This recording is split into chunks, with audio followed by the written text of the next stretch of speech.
Pays bu Sénégal ma dawlanga musay bankas muler mani nele musambarako nile musambarako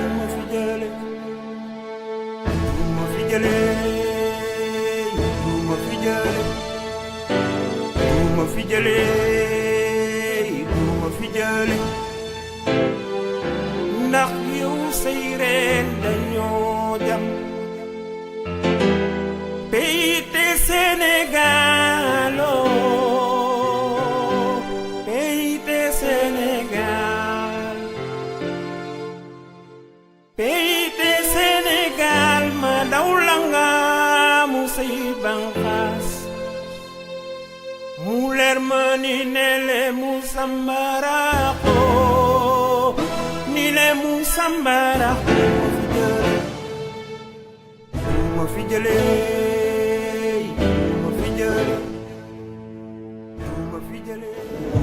Merci.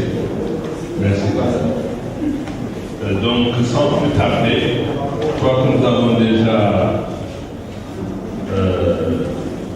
suffisamment passé du temps, je ne dirais pas perdu du temps, mais passé du temps à la pause et aux différentes contraintes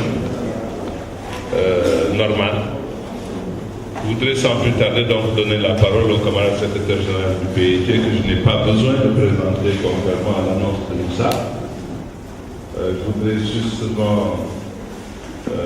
en profiter pour me soustraire à l'obligation de présenter ces éminentes personnalités que vous connaissez tous, qu'il s'agisse du camarade secrétaire général du PIT lui-même, comme des principaux discutants de la convention et des aussi d'amis qui sont des références. Nous n'avons pas besoin d'aller dans le détail. D'ailleurs, quand on voudrait aller dans le détail, on en oublierait beaucoup. Donc, je ne voudrais pas compétence, j'allais dire, de l'oubli qu'on pourrait me reprocher. Voilà. Je voudrais donner, avec votre permission, la parole au camarade Sambassi. Et être très rigoureux sur le timing, si vous le permettez, parce que nous sommes partisans de la philosophie que vous connaissez, qui fait que le groupe détermine, bien entendu, sur le reste. Voilà, camarade Sambassi, vous avez la parole pour introduire le thème Genèse du marxisme ou rencontre entre un homme de génie et une époque tourmentée. Vous avez la parole.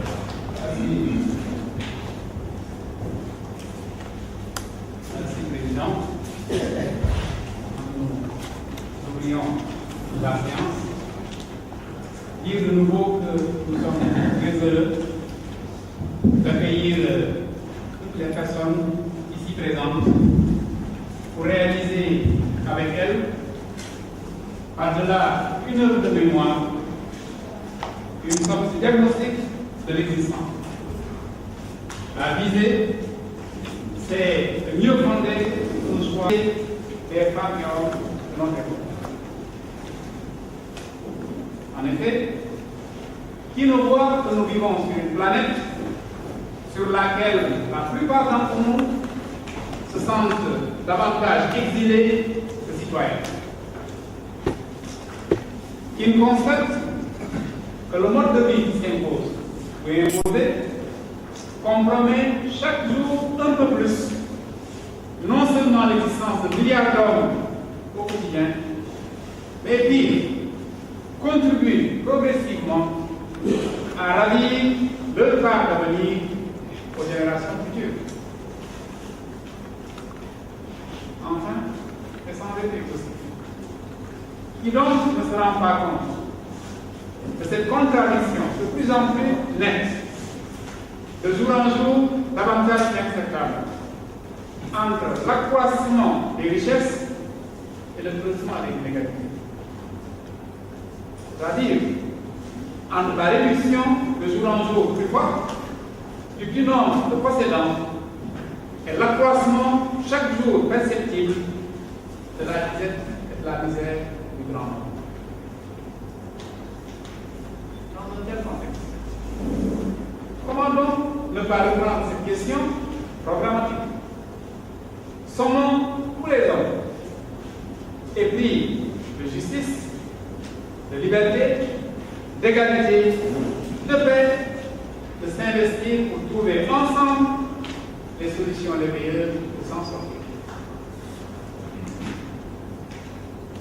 Mesdames et messieurs, chers camarades, chers amis, notre rencontre se justifie donc par le besoin, à notre sens pressant, dans le contexte voilà, de nous demander à haute et intelligible voix que faire.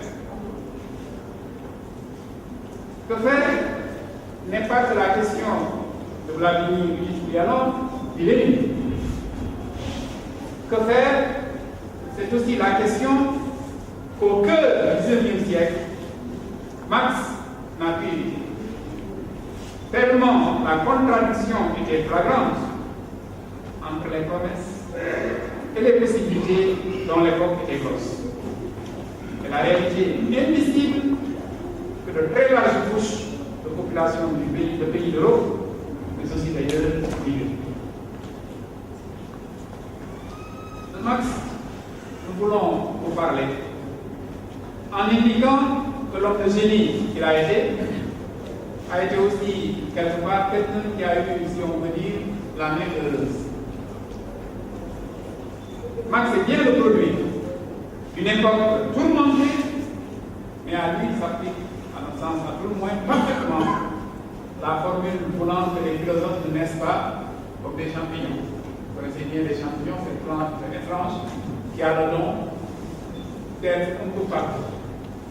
Sur les troncs d'arbres, au niveau des chaumes et demeures, mais aussi sur les nus. Et parfois simplement en rase campagne. Parce qu'il disait que les philosophes ne naissent pas comme des champignons.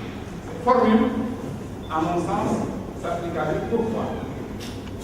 Parce que fils de famille, le père de Marx, rappelons-le, est avocat. Marx, qui est né en 1818 à Trèves, dans la Prusse rhénane, et d'extraction, peut-on dire, bourgeoise.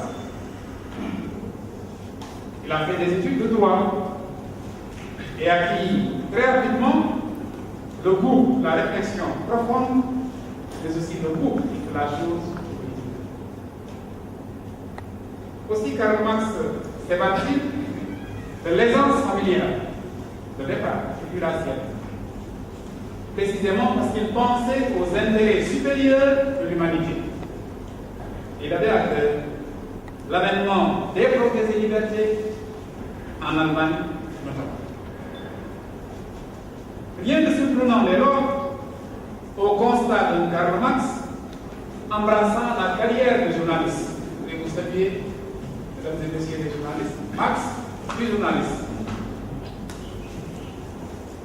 Il fut à allier en tant que tel l'engagement intellectuel et celui politique. En quelques années de pratique, entre Cologne, Paris et Londres, en 1848, mai 1849, Marx s'est imposé comme écrivain politique, s'essayant de comprendre et de faire comprendre au mieux le monde pluriel dans lequel il vivait. Il fallait comprendre ce monde-là si l'on voulait le transformer. Et pour y arriver, je voudrais le dire à l'intention de nos camarades jeunes, pour arriver à cette compréhension du monde, Marx lit autant qu'il écrit. Ou plutôt, pour demeurer fidèle à la vérité, Marx s'oblige à dévorer par fournée entière divers ouvrages. Dans sa quête effrénée, le droit côtoie l'histoire. Les sciences naturelles juxtaposent la philosophie. Il s'en explique d'ailleurs à sa fille Laura, à qui il réclamait des livres. Je suis, dit-il, une machine condamnée à les engouffrer. Il parle des livres. Je suis une machine condamnée à les engouffrer, puis à les rejeter sous une forme nouvelle. comme pâture sur la glèbe de l'histoire. Condamné à vivre, condamné à produire. Est-ce que nous ne devons pas, nous aussi, nous inscrire réflexion pour dire que la compréhension et l'action efficace dans le monde que nous vivons commande que nous prenions le temps de vivre. Vous pouvez en introduire au vu du projet de Karl Marx. Ce projet de Marx était de changer radicalement le monde. Ce projet c'était d'humaniser le monde. Ce projet c'était d'adapter ce monde au destin noble de le rendre durable, véritablement digne de l'humain, c'est-à-dire définitivement accueillant, et pas pour quelques-uns seulement, mais bien. Or, le monde dont Marx pressentait la nécessaire transformation, ce monde était celui qui se donnait à voir au XIXe siècle. C'est bien ce monde qu'il fallait, pas seulement interpréter, mais nécessairement interpréter pour en arriver à sa radicale transformation. J'insiste sur la nécessité d'interpréter le monde que nous avons trop vite fait aujourd'hui de récuser en pensant qu'il y avait une part que nous cédons à la théorie qu'on pourrait réduire, sauter, afin d'agir et d'être efficace. Il y a là, nous semble bien, de la maîtrise.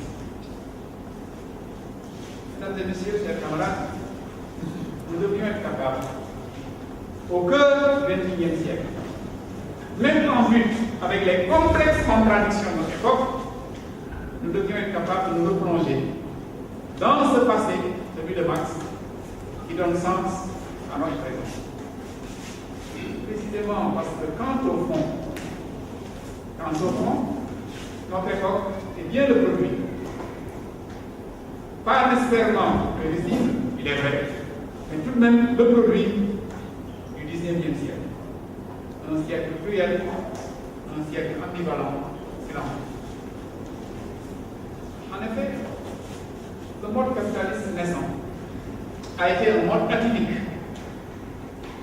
chariant progrès et misère indicible, peine et expansion du machinisme, écrasement des fusions, accroissement des richesses, mais aussi exacerbation de la révolte chez beaucoup de ceux-là qui n'admettaient pas que les progrès du machinisme se traduisent par une radicale impossibilité de vivre humainement pour le grand mal.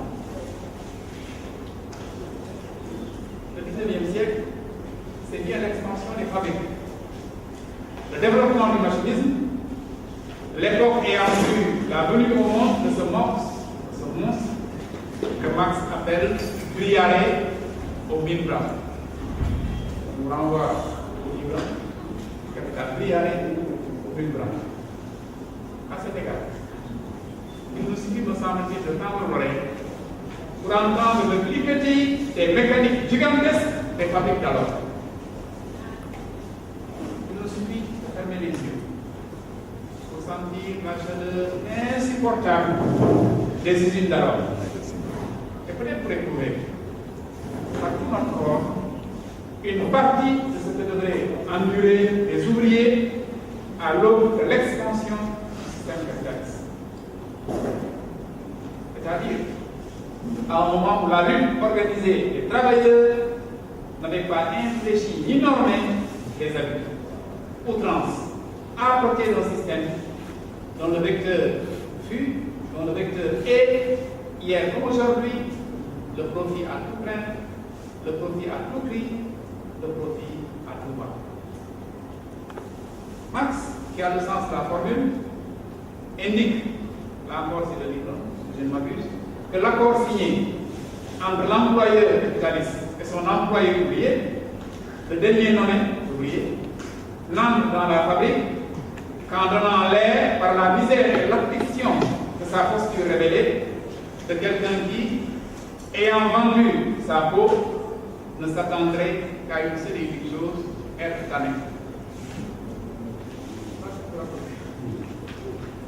Bien entendu, quand dans le sentiment par la la misère que l'on notait dans sa posture, mais également dans tout son être, donne le sentiment d'être quelqu'un qui, ayant vendu sa peau, devait maintenant tendre à ce qu'elle soit tannée. Tannée, ça veut dire qu'elle soit enlevée à la lame.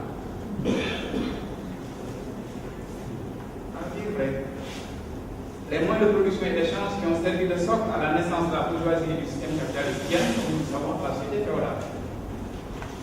Ce qui est neuf, comme l'indique Marx, dans l'un de ses multiples brouillons du manifeste, il y en a eu, c'est que, au cours de sa domination de classe à peine séculaire, c'est Marx qui parlait à l'époque, la bourgeoisie a créé des forces productives plus massives, plus colossales que ne l'avaient fait toutes les générations dans leur ensemble.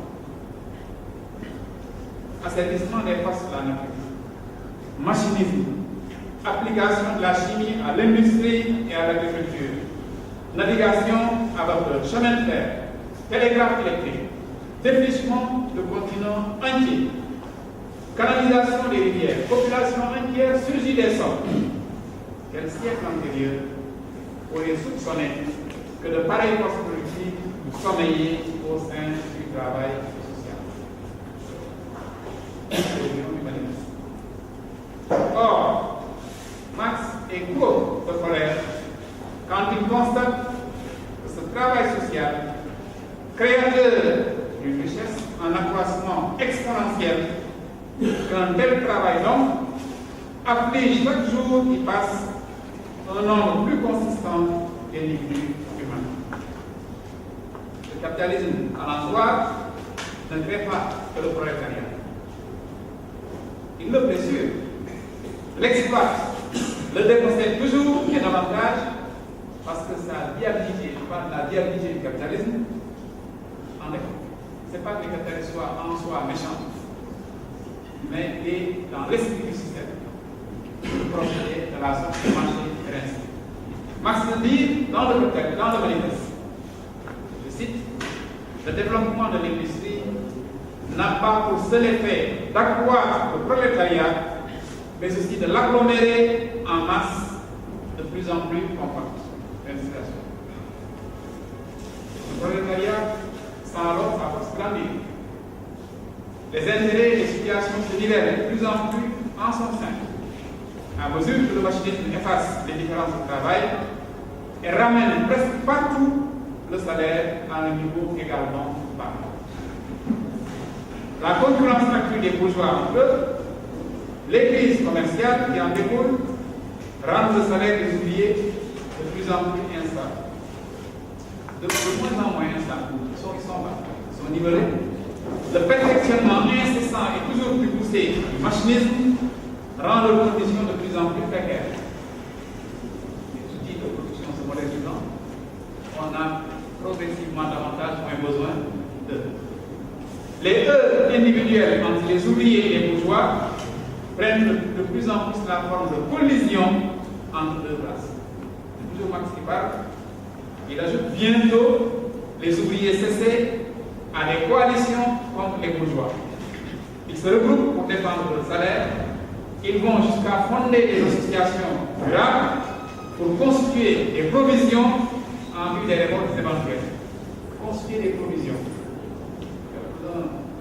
Du monde du travail sont bien dans la salle, alors Marx disait à l'époque, en dépit de la caractère modique des salaires des ouvriers, à l'entente pourtant, ils essayèrent de payer des provisions parce qu'il fallait aller à la lutte. De Marx, il faut donc que nous parlions comme d'un homme qui avait une foi irrépressible en une hope radieuse de l'humanité. Mais ce Marx se défiait de tout dogmatisme. Il se refusait à toute conception mécanique de l'histoire. Et il consentait bien souvent à céder sa part au relatif et à l'impondérable. Je le dis aussi pour vous. Céder sa part au relatif, céder sa part à l'impondérable, ne pas verser dans le dogmatisme, ni dans la vision mécanique du monde.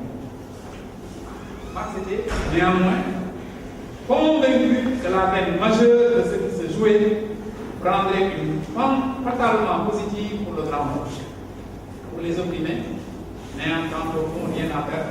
Et comme il l'indiquait, quand on n'a rien à faire, on n'a pas d'argent pour faire.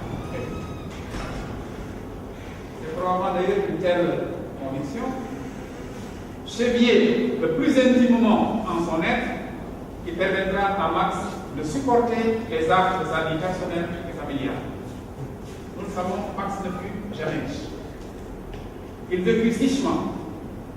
Max sait ce que signifie avoir des enfants malades sans disposer des ressources pour les soigner. Max sait ce que veut dire le dénuement. Un dénuement qui fait qu'on est obligé, quand on le peut, de manger ce qui coûte le moins cher. Max a dû s'endetter, et très souvent, en étant quasiment sûr qu'il ne pouvait pas payer ses dettes. Cependant, la vie de Max convoqué oblige à évoquer un nom, celui de son compagnon de combat, de son complice en idée, celui qui, en définitive, a fini par devenir, si on veut aller vite, une partie de Max. C'est à Paris que Max et Engels ont noué une amitié pleine, quasi complète, pratiquement totale. Entre les deux hommes, il y a eu 40 années de correspondance, 4 décennies, de conversation, de débat, qui eurent des incidences sur la vie de chacun des deux. Fils d'industriel du textile, Engels se lia néanmoins à des dirigeants chartistes et eut, excusez la notion, il eut pour maîtresse et prolétaire irlandaise. C'est du reste à Manchester, dans une des filiales d'entreprise paternelle, que Engels commença son enquête sur les milieux ouvriers, enquête qui a abouti à son ouvrage La situation de la classe laborieuse en Angleterre, paru en 1845. C'est dans cet ouvrage qu'Engels traite du travail des ouvriers, de l'habitat des ouvriers, de toute famille. Avec Max, Engels ne fut pas que pionnier dans l'œuvre de construction théorique des actes de libération des prolétaires et par-delà de tous les ouvriers. Ce ne fut pas que ça. Pourquoi? Parce qu'il s'est engagé dans l'action politique. Il s'est mis à organiser et il a contribué autant qu'il a pu au rassemblement des travailleurs qui rêvaient d'un monde. Faut-il le rappeler, Max et Engels rédigèrent le manifeste du Parti communiste du 148. Et dans cet ouvrage-là, ils résumèrent leur conception politique, dont la ligne de tête est, comme nous le savons tous, que l'histoire des sociétés n'est pas autre chose que l'histoire de la lutte des classes. Le concours financier d'Engels ne lui a jamais fait de défaut. Engels ira même jusqu'à rédiger des articles sur des questions militaires, les faisant signer par Max obligé de faire la fiche pour avoir le droit vivre. Engels faisait l'œuvre, il faisait signer par Max, et Max était payé par ce biais-là. Bref, Max a toujours compté sur l'amitié, la complicité d'Engels, à qui il a souvent donné de l'argent. Engels a souvent donné de l'argent à Max. De l'argent pour disposer de nourriture, de l'argent pour loger femme et enfants, de l'argent pour soigner les membres de cette famille aimante mais négligente. Dans une de ses lettres, Max reconnaît, je le cite, qu'il est vraiment accablant de passer la moitié de sa vie à dépendre d'autres.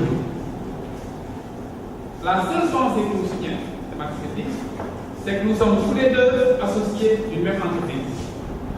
Moi, étant celui qui, dans ce business, consacre son temps à la théorie et au pratique. En réalité, Engels aussi consacre du temps à la théorie et au pratique. Mais en fait, Max dit, voilà ma part de charge. Et donc, lui, Engels assume une autre part de charge. Engels a survécu, nous le savons, à Max. Max, dont l'écriture fut si peu commode, il a eu à manquer un recrutement au chemin de fer parce qu'il a été accusé de mal écrire. Écrivez Max. Engels relira pourtant les manuscrits de Max. Et c'est cet Engels qui composera et publiera les livres 2 et 3 du texte. Je voudrais, si important, me le permet de dire que le moment est venu de conclure très rapidement cette intervention dont l'ambition n'était pas que de donner envie de connaître un homme et une pensée qui en fait date et qui fait date. Donner une idée de l'homme, dire en quelle époque il a vécu, non pas pour canoniser Marx, encore moins pour lui chercher des adeptes à moindre frais, mais plutôt pour pouvoir s'inspirer de son enseignement. Un enseignement qui s'ouvre, je veux dire qui jaillit autant de ses livres que de sa vie. Marx, disant qu'il n'était pas marxiste. Marx, disant qu'il n'était pas marxiste. Marx, saluant le génial Hegel, mais renversant sa conception du monde. Marx, implacable dans la critique, même au sein de sa famille de pensée. Ce Marx, en notre sens, nous parle.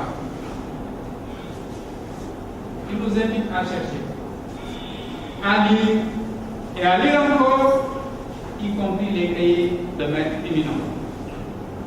C'est là qu'il nous faut les lire. Mais, le même Marx, avec sa vigilance acérée, sa perspicacité théorique, qui ne cesse de se révéler, des siècles après sa disparition, nous en parlions aussi Mansour et moi tout à l'heure, ce Marx-là nous intime de ne jamais chercher à trouver des solutions toutes faites dans le cahier d'un quelconque maître. Ne jamais chercher des solutions toutes faites dans le cahier d'un quelconque maître si éminent, si responsable. Je voudrais,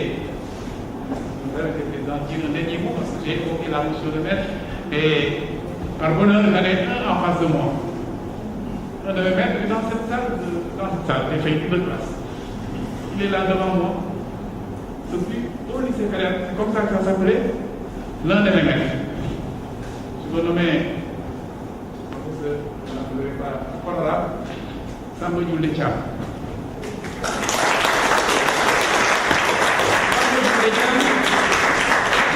Qui, parmi d'autres, a inspiré beaucoup de jeunes de mon âge et les a convaincus, pas parce qu'il nous l'a dit, mais par son corps, par sa pratique, par ses interventions, par son mode d'existence et de faire, il nous a convaincus de nous engager.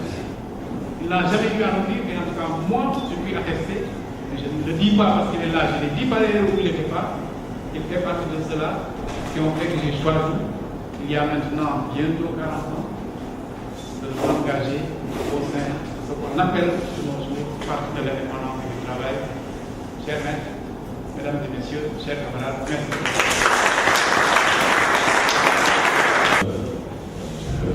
Déjà pour la part, vous avez dit des mots justes, profonds, actuels et futurs.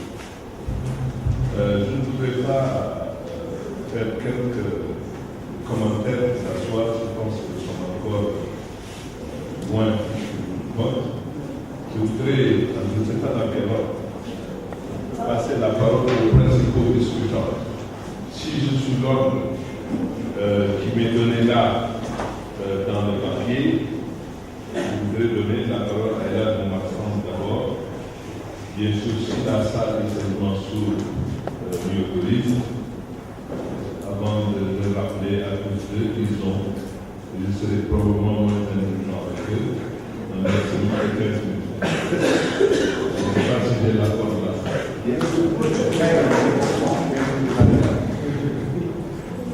Merci, Président. C'est tout le plaisir que j'ai d'être là avec vous et surtout remercier le PIT et lui rendre hommage pour cette fête, c'est le 60e anniversaire. Je crois que nous avons ci bés bi yàlla def fan yu gën a gudd ngeen yàgg fi man ko tal ko te ñu bëggal réew mi bëggal ko àdduna bi mu mën a yegg. Je devrais dire que le PIT m'a obligé à revenir à la lecture de certaines classes pour un temps donné. je n'ai pas là, j'allais dire là, toutes mes capacités physiques, mais je me serais forcé d'être avec vous et de prendre le temps, peut-être même de sommeil manqué, de pouvoir dire quelque chose sur le sujet. Mais vous avouez avec moi que c'est un sujet vaste. Parler de Marx, de ce génie de cette époque et qui continue de l'être, c'est un sujet inépuisable. Je me suis dit, comment je vais faire? Où est-ce que je vais trouver les éléments pour me permettre de dire un mot sur ça? En tout cas, dire ma compréhension, dire peut-être un peu mon vécu, dire mes espoirs, mes espérances. Alors je me suis jeté sur un petit opuscule de Lénine, les trois sources que vous connaissez tous du marxisme. Et j'ai été ébloui par le fait que ce génie également, d'une époque plus proche que nous, a pu résumer en peu de mots toute la philosophie, toute la pensée, toute la pratique de Marx. Et révéler tout son génie. Et vous le savez, il dit quelque part, et je voudrais organiser mon intervention autour de deux volets, si vous le permettez, parce que je me suis également dit, mais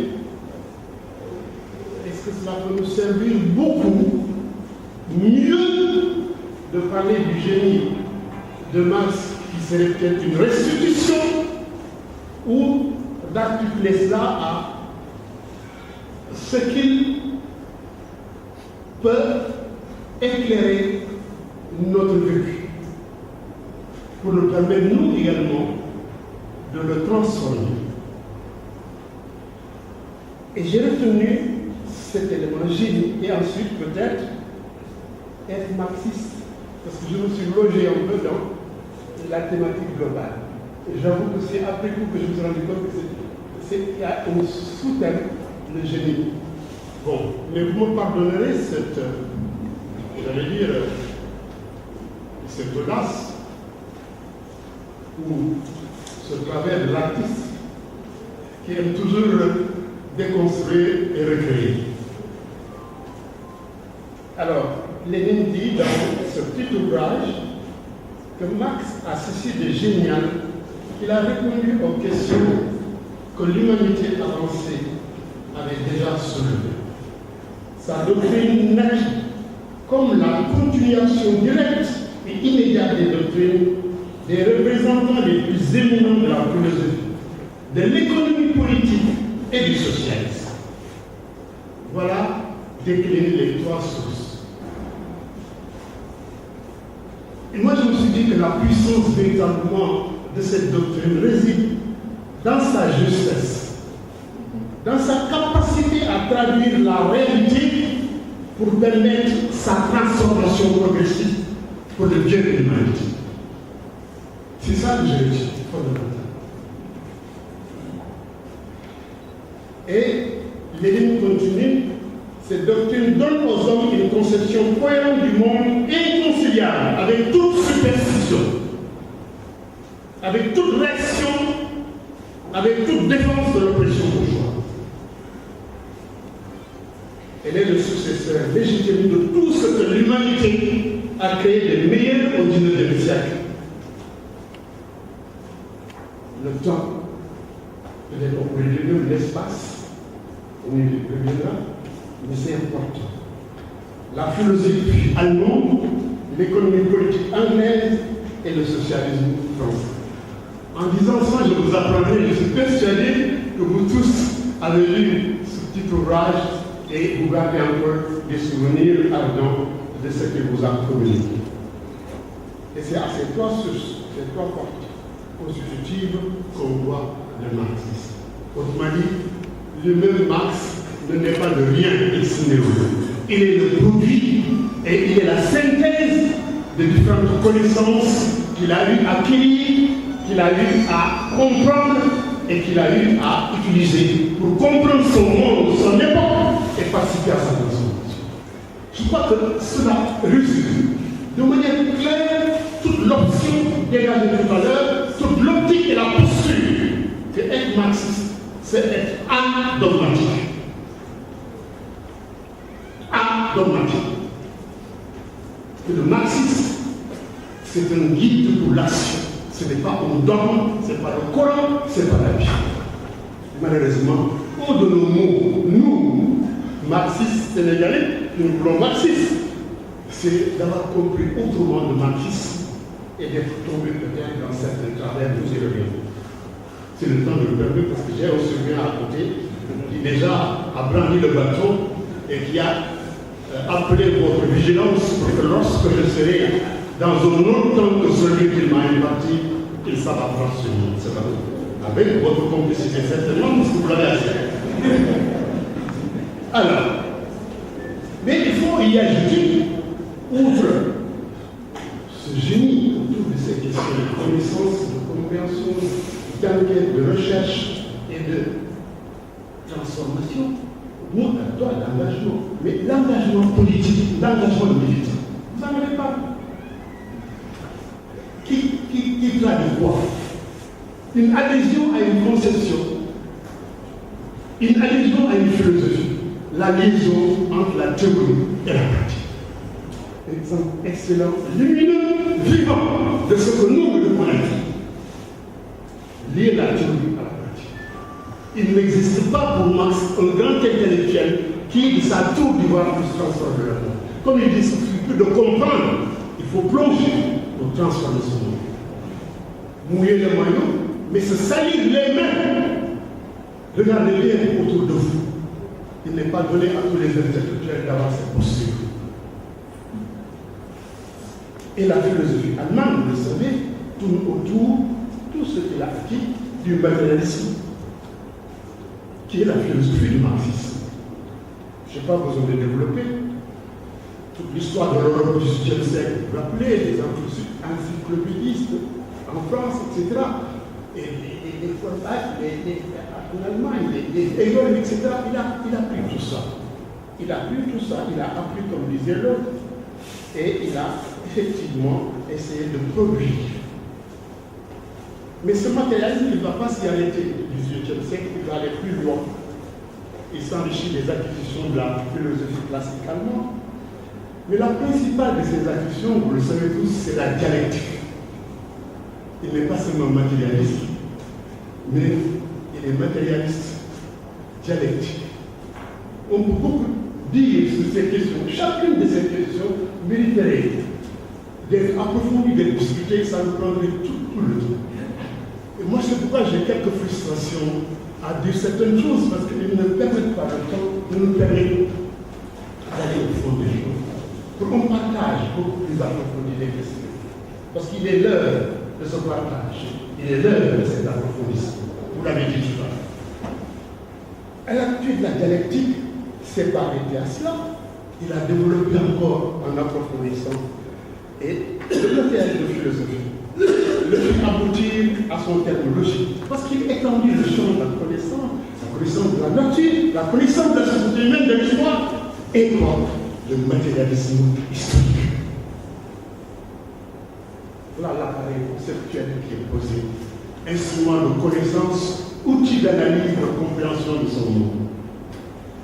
Donc la perfection ne réside pas dans la beauté des mots, dans la résonance, quelquefois peut-être dans les lignes que cela appelle, mais dans son adéquation avec la réalité, telle qu'elle est du cœur.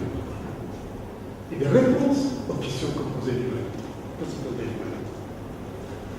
Et le matériel historique de Marx fut la plus grande conquête de la pensée scientifique. Il faut le dire très clairement.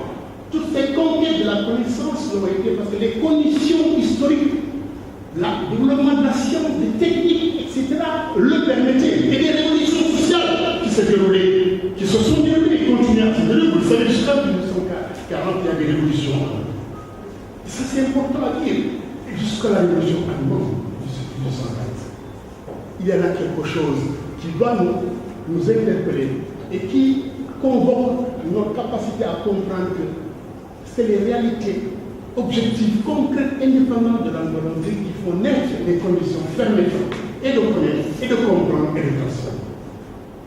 Vous n'y voyez pas qu'il y a le commerce, c'est vraiment, on est en dehors de cette sphère. Alors l'économie, c'est avec ces instruments qu'il va pénétrer, analyser l'économie, ce qui lui était donné, surtout l'économie anglaise avec Adam Smith, etc., pour approfondir. Il y a toujours cette tendance chez Marx de connaître, je disais tout à l'heure, avant fournir pour produire, approfondir, pour justement créer. Il ne suffit pas seulement d'apprendre, il ne suffit pas de lire.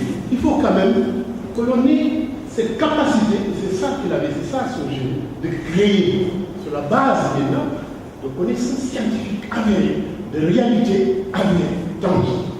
Et c'est ça qui est important. Et finalement, qui a donné un fondement strictement scientifique à cette théorie qui développe de façon conséquente et qui nous amène véritablement à la production, je ne peux pas entrer dans ça, Samba l'a dit tout à l'heure, toute la question de la valeur, toute la question du travail, etc. Toute la question au-delà même du mode de production qui ne sont pas seulement de l'objet, des choses, mais des rapports humains. Des rapports humains, mode de production, rapport de production. Et qui l'amène à comprendre et à nous amener justement à partir de cette théorie économique scientifiquement établie à pénétrer ces rapports humains et à produire une alternative, à proposer une alternative au monde capitaliste, le socialisme. Mais il y avait déjà des théories socialistes. Mais le génie de Marx, encore une fois, je vais me répéter 4-5 fois, c'est d'avoir pu donner des fondements scientifiques justement à ce socialisme, à le sortir de l'utopie, du rêve, de la volonté, des sentiments, du bon vouloir, de l'humanisme idéal, pour lui donner des piliers, pour lui donner une base scientifique, le socialisme scientifique, pour lui dire très clairement que le monde capitaliste ne peut donner que le socialisme. Ce n'est pas une nation pour devenir objectif, regarde, nous l'approprier pour pouvoir nous-mêmes comprendre notre situation, notre monde tel qu'il est aujourd'hui. Et il est totalement différent de notre dialectique, nous l'avons vu très clairement. Notre Afrique est différente de l'Europe, notre Sénégal est différent de France, notre etc. Nous sommes à une époque différente de ces contingences méritent une réflexion. Et c'est d'ailleurs, vous savez tous, qu'il a dégagé, ça m'a dit tout à l'heure, cette fameuse doctrine de la lutte des classes. C'est l'histoire moderne, l'histoire de la lutte des classes. Et mieux encore, et ça c'est important, il ne suffit pas seulement d'avoir une théorie de la révolution, directement de donner cette image qui doit être et qui n'est pas révolution.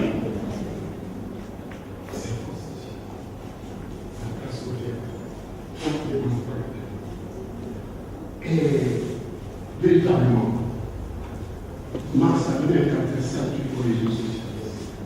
Il devrait naître du régime capitaliste, prévoyant ainsi celui qui parle le caractère inéluctable du socialisme en tant que mode de production pouvant et devant résoudre le fin du monde, mettant donc fin à l'exploitation de l'homme et à l'esclavage salarial. Mais pour arriver à ces régions plus humaines, plus justes, je l'ai dit tout à l'heure, il faudrait trouver dans la société même qui nous entoure, puis éduquer et organiser pour les luttes, les forces qui peuvent et doivent, de par notre situation sociale. Vous devez en convenir avec moi que le marxisme est un humanisme. En tant qu'il place l'homme et les valeurs humaines au-dessus de toutes les autres valeurs. Le travail est au-dessus du capital. L'humanité n'a pas encore créé quelque chose de supérieur, aussi historiquement que le marxisme. Nous avons les réunions, pas comme le te nit ci àdduna li ñu xam wanewul leneen lu sut marxisme. Vous voyez, comme on l'a dit, quand il va jusqu'à créer la première école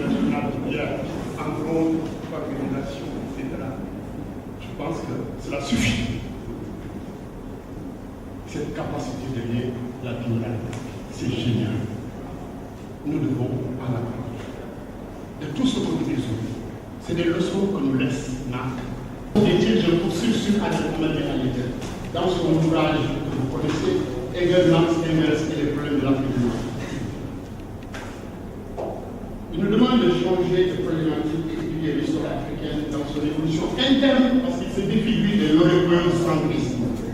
Qu'il voit même, dont il voit les. Mais il nous convie également, et ça moi je l'aime bien, j'y adhère, je vais vous le dire, l'assimilation en tant que tâche du marxisme exige une renaissance culturelle sur la forme de développement et d'une utilisation des langues nationales et de la tradition d'ouvrages scientifiques écrits dans les autres langues du monde. C'est très important.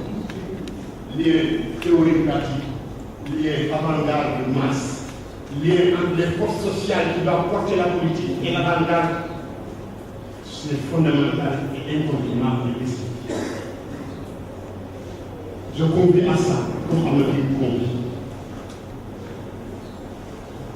C'est une tâche qu'aucun marxiste africain ne saurait négliger, c'est de assurer l'acceptation et l'assimilation du marxisme au niveau de notre peuple comme une doctrine susceptible d'assurer la survie et le développement des hommes dans le monde. Voilà l'enjeu. Je dis être marxiste, donc c'est se défier des entraves qui nous handicapent sérieusement dans la compréhension scientifique de notre monde selon une démarche rigoureuse pour sa transformation. Et le marxisme est l'un parmi les autres handicaps contre lesquels nous devons nous élever. Sinon, on fige le marxisme. Le dogmatisme est impuissant à lire la réalité, à nous faire comprendre la réalité. Il est contre la pensée marxiste, notamment contre une de ses composantes essentielles, sa partie constitutive, philosophique, à savoir la dialectique. Je vais terminer. Si la théorie n'est pas un dogme, mais un guide pour l'action. Quelle est la lecture que nous permet de notre situation politique? Exemple du Sénégal. Quelle est la lecture qui nous permet de la situation des rebelles en Syrie pour mettre le pays dans le chaos? Sont-ils véritablement des progressistes? Sont-ils véritablement?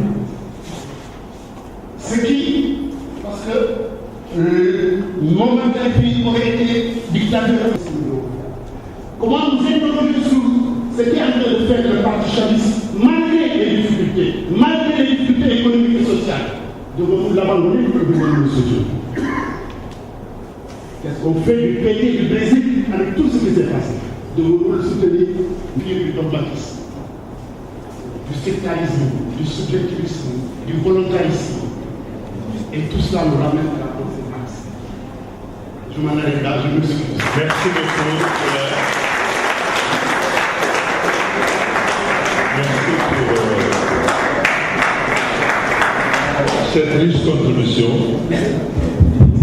Je m'en vais donner la parole à Serigne Mansour Sy Djamil,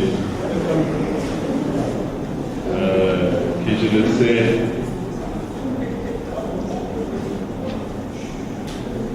et là, comme ensemble, je suis obligé de dire, j'avais voulu faire l'économie de témoignages sur vos personnes, mais je crois que je ne peux pas. Et là, à garder, en tout cas, pour ceux qui le connaissent, une présence à nos côtés, à ce qui se fait au quotidien, y compris dans le monde du travail. Et là, comme ensemble, est le seul qui, lorsque le syndicat auquel j'appartiens prend des positions, se rapproche de moi ou entend des choses sur le mouvement syndical, est toujours présent pour m'interroger, pour comprendre, pour approuver ou désapprouver, en tout cas pour s'interroger avec nous. Et c'est une foi de gauche que je vais de la salle à saluer dans ces différents discours. Merci, Serigne Mansour, vous avez la parole.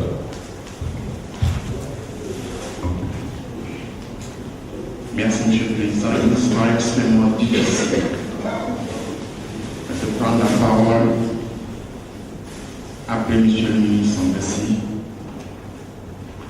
et après élargement ensemble. Élargement ensemble avec cette suavité, cette présentation jubilatoire à laquelle nous voulons assister, et semble-t-il avec la rigueur du mathématicien, la congruence ici de l'intellect et de l'intellect. Donc, après ces deux extraordinaires présentations, il me sera extrêmement difficile d'être audible. Mais je voudrais avant toute chose m'acquitter d'une dette de reconnaissance à l'endroit du PIT pour avoir bien voulu m'associer à cet espace d'échange et de partage et d'échanger et d'échanger de comptes sur la personnalité de Karl Marx. À vrai dire, je me suis demandé qu'est-ce qui me valait un tel honneur, un tel privilège. Parce que je suis religieux, bien que religieux, bien parce que je suis député, bien que député, ou bien parce que je suis un camarade, bien que religieux. Je me suis interrogé, je me suis posé ces questions-là, et j'ai le ressenti de Martin Luther King devant le mausolée de Lénine. Il disait que je suis en ces lieux, je ne peux pas faire autrement. Disant que je ne peux pas faire une visite en Union soviétique et ne pas m'incliner devant le mausolée de Lénine, dont les idées, dont l'action, dont la référence et l'exemple ont joué un très grand rôle dans la lutte que j'ai menée aux États-Unis pour le droit des citoyens. Donc je ne pouvais pas faire autrement. Je ne suis pas Martin Luther King, mais je suis également enseignant aujourd'hui. Parce que je ne peux pas faire autrement. Parce qu'on y célèbre le 70e anniversaire du Parti africain de l'indépendance. On y célèbre également le centenaire de la révolution de 1917. Mais je suis d'autant plus remonté que j'ai retrouvé dans cette salle un personnage qu'on a présenté comme mon professeur, semble-t-il, que je présente simplement comme un dirigeant pour qui, dans ma vie, je ne suis énormément de ça. Je me rappelle un jour, il venait de temps en temps à m'appeler en venant de la Tchécoslovaquie. Il m'appelait également. Mais un jour, Sambou-Gulé vient trouver à Paris pour recevoir la direction du MEPAI, la direction du pays à l'époque, et dans laquelle il y avait Cheikh Tidiane-Sy, il y avait Walidon, il y avait Abdoulaye Magne, il y avait Mamadou Seck, ancien président de l'Assemblée nationale, il y avait Samuel Thiam, et moi-même nous constituions à l'époque la direction du pays à Paris. Sambou-Gulé vient nous faire le rapport à l'intérieur de ce qui s'est passé pour nous faire toucher du doigt les enjeux du monde.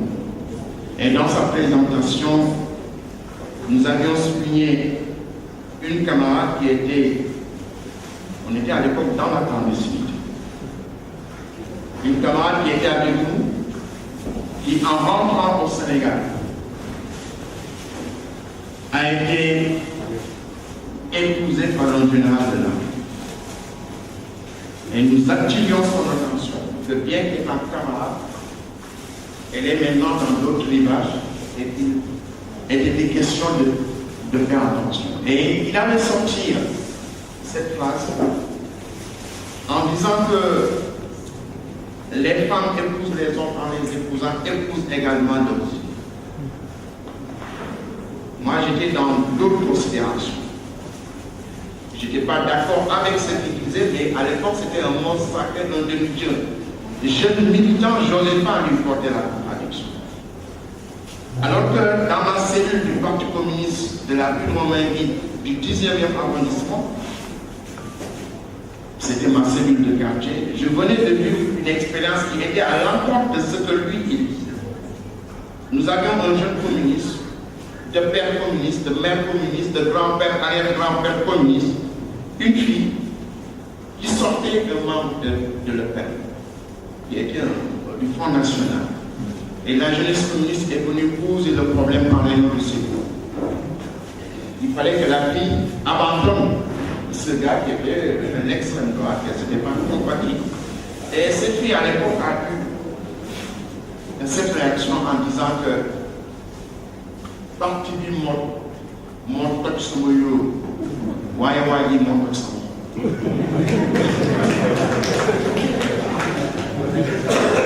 mais l'essentiel c'est que je n'osais pas apporter la contradiction à Sambodulé à l'époque. Mais voilà, c'est sur les bancs de l'Assemblée nationale. Comme depuis 5 ans, on était assis côte à côte.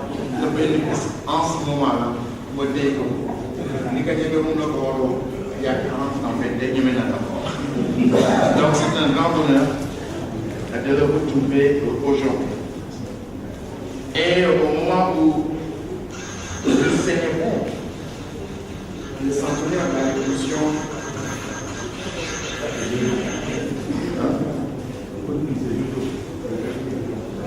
de contribuer à faire la lumière sur l'extraordinaire trajectoire de ce proscrit qui est Karl Marx. Aucun auteur n'a eu de lecteur, aucun révolutionnaire n'a rassemblé plus d'espoir, aucun idéologue n'a suscité plus d'exégèse et mis à part quelques fondateurs de certaines religions comme les prophètes, aucun n'a exercé sur le monde une influence comparable à celle de Marx. Marx a eu au XXIe siècle. Et je dois citer l'exemple de Attali, parce que dans ce genre de bataille idéologique, je préfère citer des gens qui n'ont pas la même conviction que nous, pour avoir beaucoup plus de crédibilité. Et je vous conseille de lire le livre de Jacques Attali, Karl Marx, l'esprit du monde. Et il dit que je n'ai jamais été ni ne suis marxiste en aucun sens du monde. L'œuvre de Marx ne m'a pas accompagné dans ma jeunesse, si incroyable que cela puisse être. Nous tous, Marx, nous l'avons découvert à l'université et il nous a accompagnés dans la jeunesse. Jacques Attali, politicien, polytechnicien, énarque, ancien conseiller du président de la République française pendant 10 ans, Mitterrand, n'a jamais pu dire que dans mes études de sciences, dans mes études de philosophie, dans mes études d'histoire et dans mes études d'économie, je n'ai jamais entendu le nom de Karl Marx alors que j'étais aux universités. Et il dit qu'il a rencontré Marx uniquement à travers le livre d'Althusser pour Marx. Et en échangeant avec Althusser, c'est comme ça qu'il était obligé de lire toute l'œuvre de Marx. C'est comme ça qu'il a découvert Marx. Et il dit que je n'ai même pas entendu prononcer son nom pendant mes études de sciences de droit, d'économie et d'histoire. Depuis, le personnage et l'œuvre ne m'ont jamais quitté. Marx m'a fasciné par la précision de sa pensée, la force de sa dialectique, la puissance de son rayonnement, de son raisonnement, la clarté de ses analyses, la férocité de ses critiques, l'humour de ses traits et la clarté de ses concepts. Et Attali, de plus en plus souvent, il ajoute, de plus en plus souvent au fil de mes recherches, j'ai éprouvé le besoin de savoir ce que Marx pensait du marché, des prix, de la production, de l'échange, du pouvoir, de l'injustice, de l'aliénation, de la marchandise, de l'anthropologie, de la musique, du temps et de la médecine, de la physique, de la propriété, du judaïsme et de l'histoire. Il n'y a pas un sujet dans lequel il me soit donné de m'engager sans que je me demande ce qu'il en a pensé. C'est pas un marxiste qui parle. Il dit que sur toutes les questions du monde, y compris la musique, y compris la médecine, avant d'engager ses recherches, il va d'abord voir ce que Karl Marx en a pensé. Et je le fais en trouvant un immense intérêt à le lire. C'est Attali Kwikoussa dans Karl Marx, l'esprit de son temps. Donc il est grand temps de se pencher sur son incroyable destin et son extraordinaire trajectoire intellectuelle et politique, pour comprendre comment il a pu rédiger en moins de 30 ans le texte politique, de faire l'état des lieux et d'en tirer une leçon, la Commune de Paris, la Révolution de 1848, la lutte de classe en France. Ce sont des choses qui ne se passaient pas dans son pays, mais il a trouvé que la France était un laboratoire. Peut-être qu'il n'était pas théoricien, mais lui de l'Allemagne, lui même de l'Angleterre, lui même de Bruxelles, lui même, il pouvait se fonder sur ces livres-là et tirer des leçons théoriques qui pourront servir aux générations à venir. Mais Samba, tu as parlé tout à l'heure sur l'actualité de la pensée de Marx. Vous avez parlé de la nécessité de faire l'état des lieux, y compris par rapport à ce que nous vivons aujourd'hui au Sénégal. J'ai assisté il y a 2 jours à un film qui s'appelle Le jeune Max à Paris. Je vous conseille à vous tous, si vous passez à Paris, d'aller le voir. C'est un film extraordinaire. C'est un film, je peux dire, juste. C'est-à-dire qu'ils n'ont pas essayé de transformer l'histoire, ils ont été tout à fait fidèles à ce que la vie de Marx, jeune avec Jenny, avec Engels et avec Karl Marx. Il faut aller voir ce film. J'ai apporté des flyers, on va les distribuer tout à l'heure pour expliquer ce que ce film-là reproduit. Mais je veux attirer l'attention sur le fait qu'il y a 3 images qui concluent ce film-là. Il y a l'image de Che Guevara, l'image de Mandela et il y a l'image de Patrice Lumumba. Comme si le réalisateur a voulu montrer le lien ombilical qui existe entre les théories de Marx en passant par Lénine jusqu'aux luttes de libération nationale qui ont lieu à Cuba et qui ont eu lieu ici, au niveau du Sénégal et qui ont eu lieu ailleurs. Donc ce film-là est d'une importance capitale. On ne peut pas venir aujourd'hui parler de Karl Marx, parler de Lénine sans pour autant montrer le lien qu'il y a entre tout cela. C'est pour ça que je trouve que tout ce qui est de Marx, Samba en a assez parlé. Et là, je m'en en a assez parlé. Je voudrais simplement qu'on essaie de réinvestir cette expérience de Marx par rapport à la situation que nous traversons aujourd'hui. Vous permettez simplement de mettre l'accent là-dessus parce que je vais vous une vidéo. On en a assez parlé. Je trouve que dans la situation nationale, il y a 2 aspects qui sont fondamentaux. Et je me pose la question de savoir où sont les forces de transformation. Par rapport à la situation qu'on vient de transformer, de traverser les élections qu'il y a eu, etc. Et tout ce qui s'est passé durant ces élections-là, mais je suis en devoir de me poser la question de savoir quelles sont les forces, où sont les forces de transformation sociale, les forces qui sont censées être inspirées par l'enseignement de celui qui nous rassemble aujourd'hui, c'est-à-dire Karl Marx et au-delà de Karl Marx, Lénine. Et où sont les forces de transformation sociale?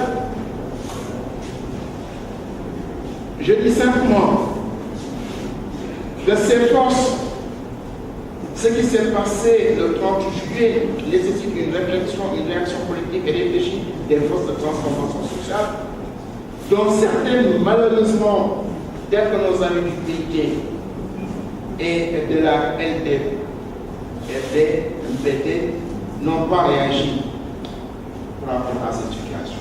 Ces critiques que j'avance, je ne peux pas venir ici le penser et ne pas le dire alors qu'on est en train de... Le PIT que je connais mieux est un parti serré, prolongement historique, qui à lui seul est une potion de patriotisme au gouvernement actuel. Il a été l'élément subjectif ayant mené avec balance et constance la lutte de notre peuple pour son émancipation.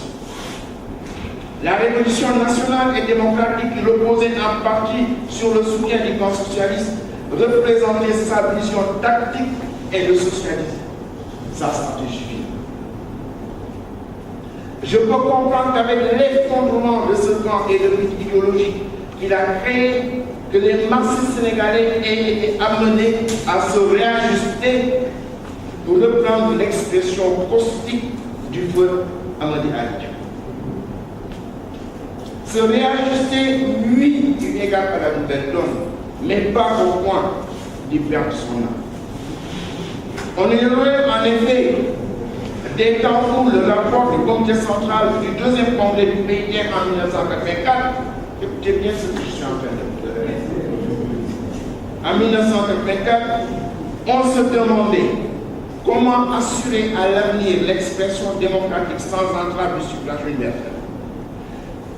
Le rapport conclut, la réponse à cette question dépend organiquement de la puissance du mouvement démocratique, de l'existence d'un dense réseau d'organisations prenant en charge de manière diversifiée et convergente les préoccupations des couches populaires, de leur éducation civique, y compris des questions aussi élémentaires que la façon de voter correctement, sans céder aux intimidations et pressions de tout ordre que les hommes du pouvoir exercent jusque dans les bureaux de vote, fausser l'expression du journal universel. C'est le rapport de 1984. Toutes ces entraves qui empêchent l'expression du suffrage universel dénoncées en 1984 se sont manifestées avant, durant et après le 30 juillet 2007. Mais différence de taille entre les époques, la nature de classe des régimes n'ayant pas changé, aujourd'hui c'est le PIT lui-même qui est complice des entraves qu'il dénonçait, surtout la rétention des cartes d'électeurs pour leur distribution sélective. Le PIT, dans son rapport du comité central de 1984, préconisait que l'expression sans entrave du suffrage universel demandait l'existence d'un puissant mouvement populaire et démocratique. Pourtant, c'est un mouvement populaire puissant sans équivalent dans l'histoire du Sénégal, articulé autour du peuple des assises, dirigé par des personnalités hors pair telles que Amadou Mokhtar, avec des sociodémocrates, des communistes, des syndicats, des organisations de la société civile, qui a porté Macky au pouvoir en mars 2012. C'est cette même coalition, avec sa composition inédite, qui est l'artisan et le principal complice d'un processus qui empêche 30% du corps électoral d'exprimer son devoir civique. J'insiste sur le cas du PIT parce qu'il a été le pilier idéologique dans lequel la stratégie du grand rassemblement a été élaborée et qui a été le socle sur lequel reposaient les deux alternances connues au Sénégal en 2000 et en 2012. L'un des rares partis communistes à être encore dans un gouvernement dans le monde, signe de son épaisseur stratégique et d'une intelligence politique qui refuse de camper dans une opposition infantile et belliqueuse. En même temps, je suis inquiet de voir le patrimoine historique du pays et de sa vie historique être hypothéqué. C'est une expression, c'est une inquiétude réelle.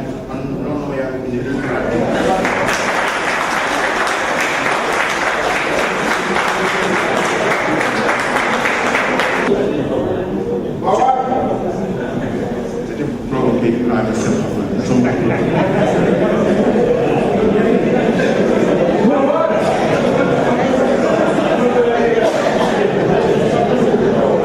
mais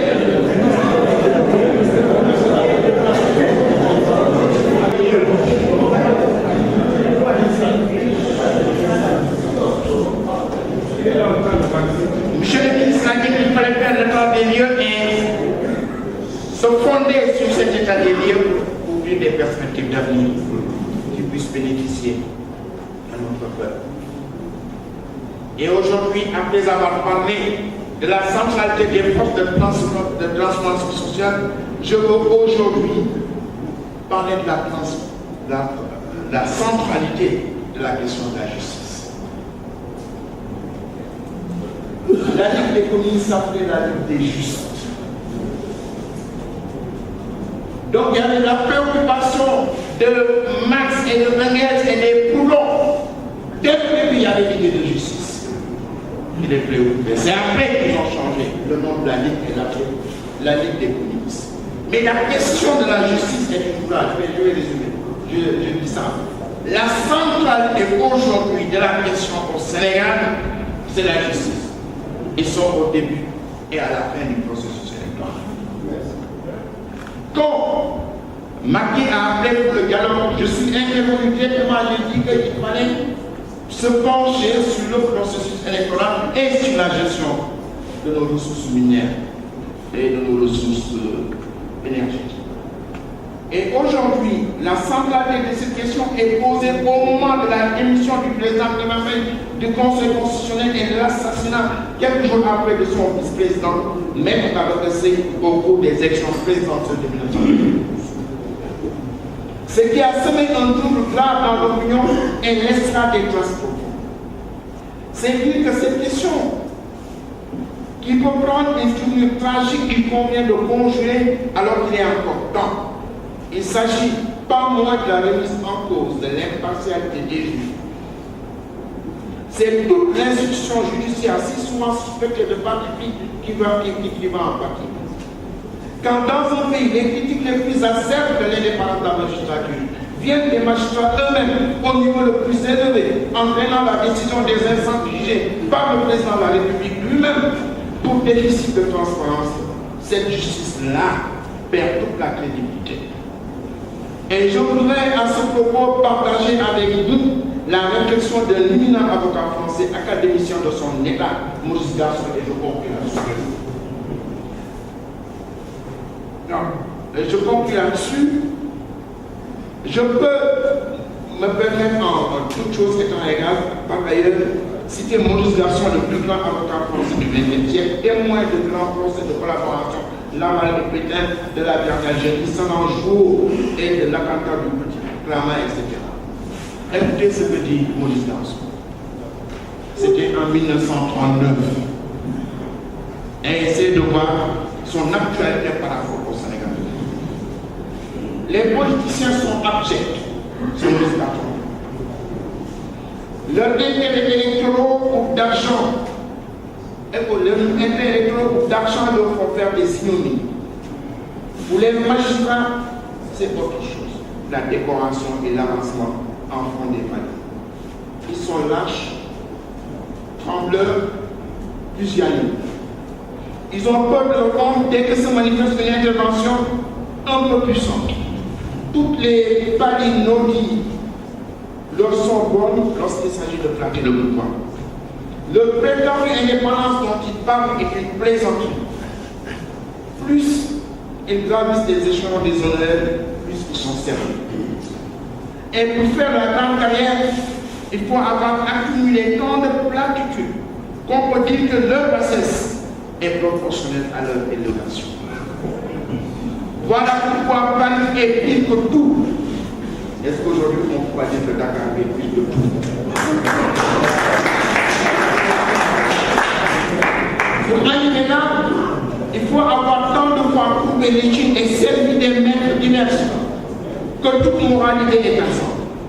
Ils sont d'ailleurs ingrats. Si le gouvernement change, ils se mettent au service de celui qui tient présentement le pouvoir et jeteront impitoyablement en prison ceux dont 15 jours avant ils léchaient encore des votes et auxquels ils doivent céder son vote. Son fils est en prison. Vivre quotidiennement avec des gens qu'on méprise, passer des journées dans une maison sale et respirer un air plein de merde. Voilà pourquoi ma destinée, c'est mon Garçon qui parle. La plupart des avocats, des auxiliaires de la justice vivent la même situation. Et Et je ne voulais pas manquer de courtoisie dans une invitation qui m'a été faite par le patriarcat par le PIT. Et je suis pourquoi, en disant tout cela, mais il m'a demandé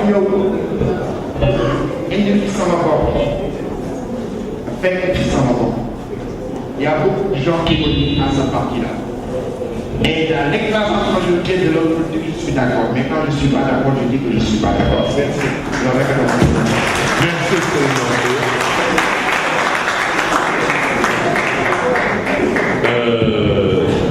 Je crois que nous venons d'écouter le premier panel avec les interventions de fond dont les discutants eux-mêmes constituent une deuxième intervention tout au suite.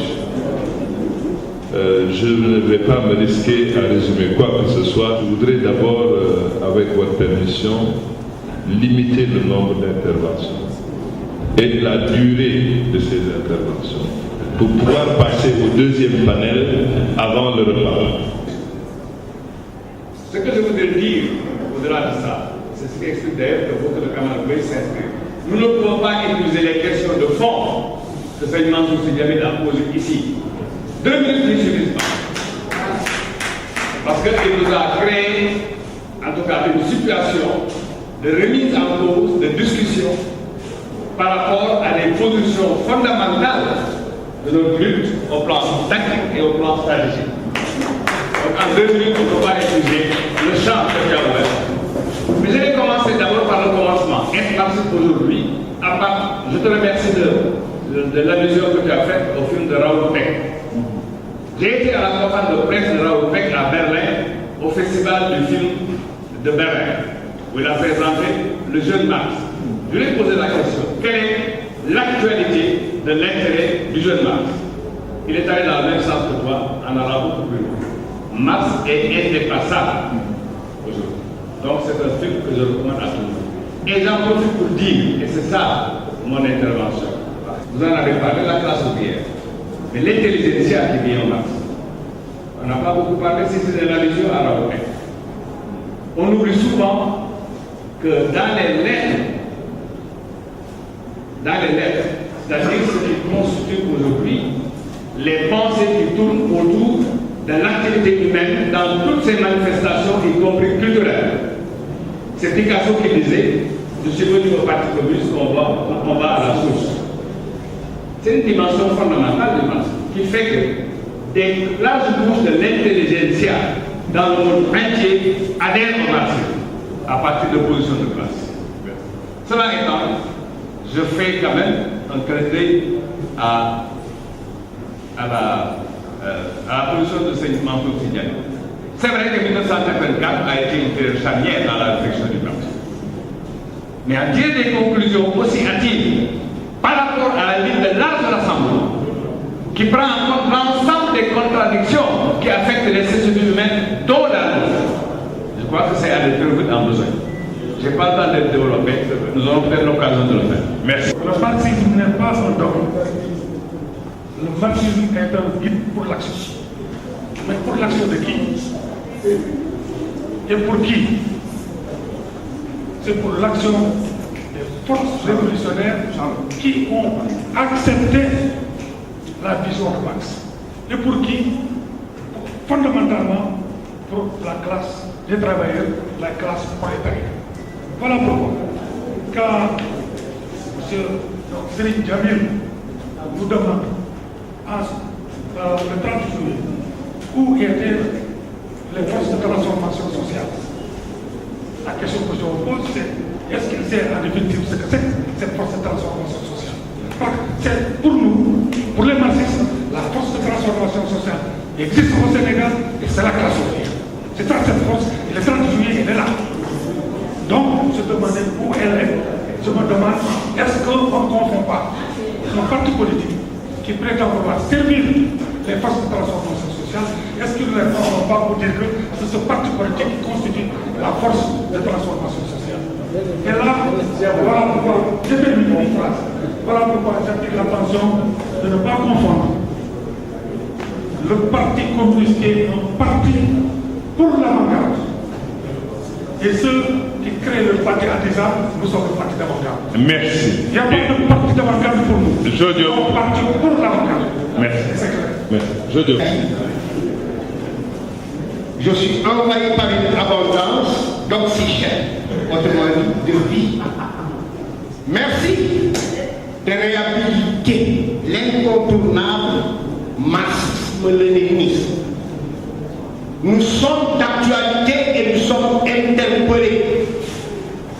Jërëjëf wax mooy fekk nga ca jëf ba nattukaayu dëkk doomu la mooy tabax réew doxaneem mu tabax réew doxaneem tey ñëw dajale ak yi ma yóbbu bàyyi fi ay russi ku mu fi bàyyee ay russi xanaa bu ki ñëw sàmbayee kàkk bu ki dem ñëw sàmbayee kàkk te ne ñu sama ay référence mooy kan xanaa ndew kaay léegi suur naa kaay añ suur naa kaay leen suur naa ndax new daf ko wóor ne bu la may poto ndox tey teng bu subaa boo leen dajale bu yaakaar ne war na laa def suur te new bëggul kenn def ko xarum xarum ndoppati xalif sàmm ba kay def suur nous sommes d'actualité nous sommes interpellés à nous de revenir à nos traditions d'organisation à partir de la substance identitaire qu'est la classe ouvrière et son environnement immédiat composé du monde du travail diversifié. dama ne jamono ji dafa xiin te fu xiin taw dama ne nekk du jàmbalul wéy abadan nu muy mujjee xanaa fi bu askan du ma yàlla du ma yonent salaay kanamul sëlëm mais mu ngi si kanam dégg ci doomu aadama ak awa kenn amul njëgam kenn gënu ko dégg ci il est temps maintenant qu'on trouve la thérapie au sein et au cœur de notre peuple des classes fondamentales des classes populaires justement pour aborder le processus de libération, d'émancipation, de désaliénation. Merci de la réhabilitation. Merci, du marxisme-léninisme. Merci, Joe. La parole est à Mamadou Wale.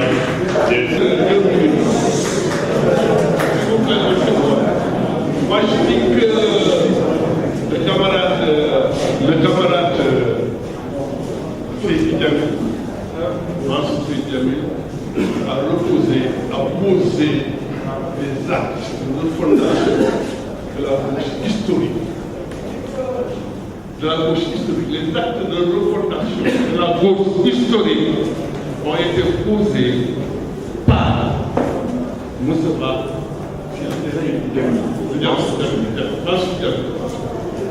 Je pense que c'est très important.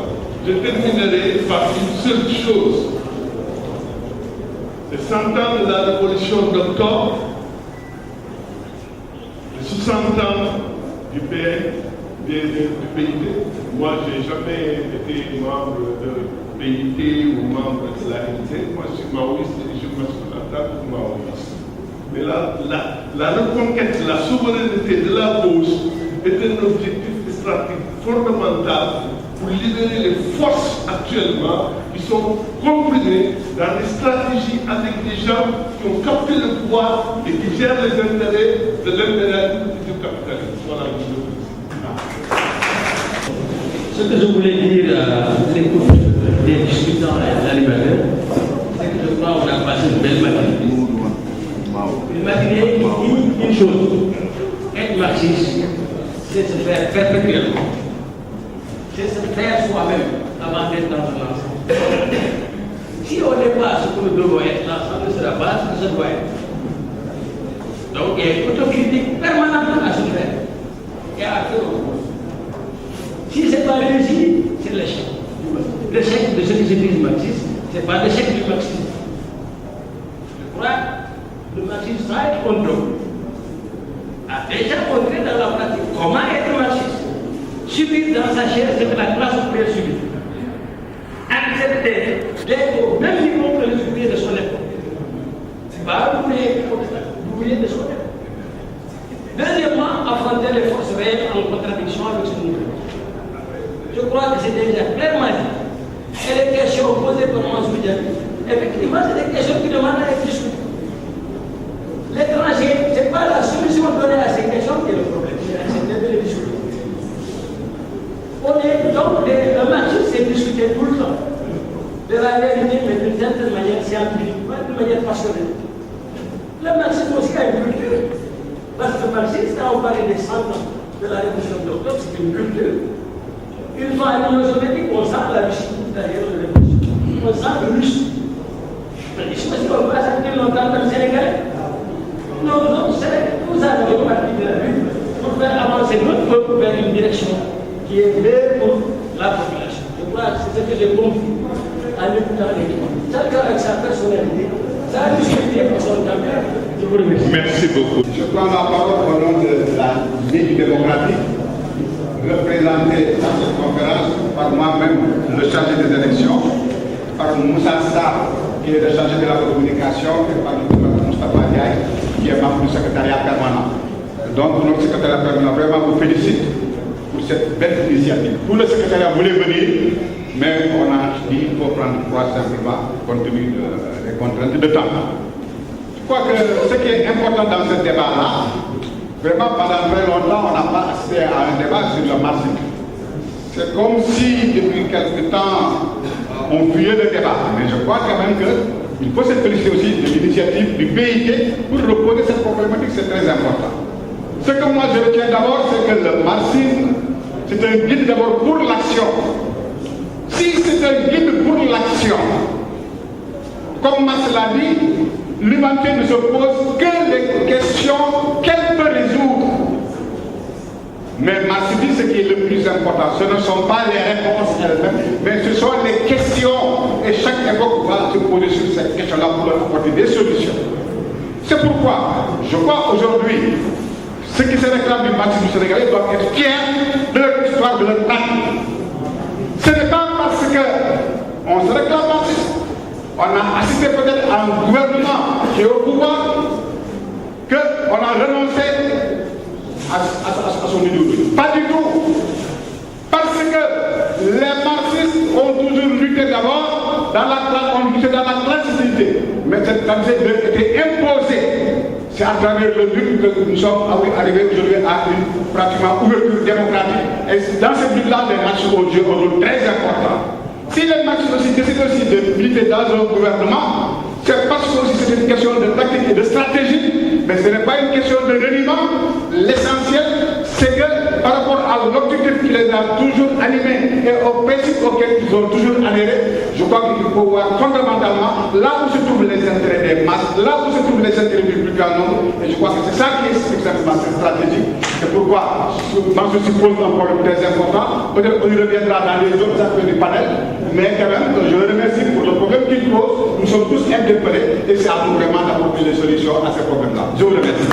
Tout le monde, je parle ici au nom de la communauté des réfugiés mauritaniens qui sont au Sénégal.